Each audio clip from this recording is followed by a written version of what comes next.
સૃજનાત્મક શિક્ષણ, creative learning કહેવામાં આવે.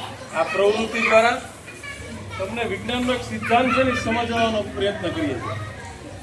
પહેલાના સમયમાં મારે તમને લઈ જવા છે વિજ્ઞાનના સિદ્ધાંત સુધી છે ને, તો એવા સિદ્ધાંતો તમારા સરળતાથી તમને યાદ રહે એટલા માટે તમને આવી એક આ શું છે આમ આપ્યું છે કટકો કરીને અને એક આવો એક ભાગ જીભી જેવો છે તમારી પાસે, તમને કટકા કરીને આપ્યો, સમય ન જાય ને એટલા માટે. હવે તમારે તમને જે આપી છે ને એના તમારે આને જીભીની જેમ ભાગ કરી દેવાના છે આ ભાગને. તો એને કેમ આપણે એમ કાગળમાં ગઢ પાડીએ ને બે છેડા આવી ગઢ પાડીને જીભી જેવું બનાવી દઈએ પેલા બધા.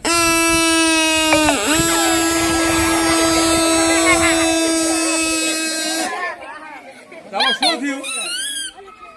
શું કામ વાગે છે? કોઈ પણ વસ્તુ આપણે કાનમાં સંભળાય છે, સામેનો જે અવાજ છે અથવા તો સામેનું છે વાઇબ્રેશન છે, એ વાઇબ્રેશન માંથી ધ્વનિ નીકળે છે એટલે વાગે છે. હવે જોજો લંબાઈ પહોળાઈ ઘટાડવાથી ધ્વનિમાં કેટલો ફેરફાર આવે છે.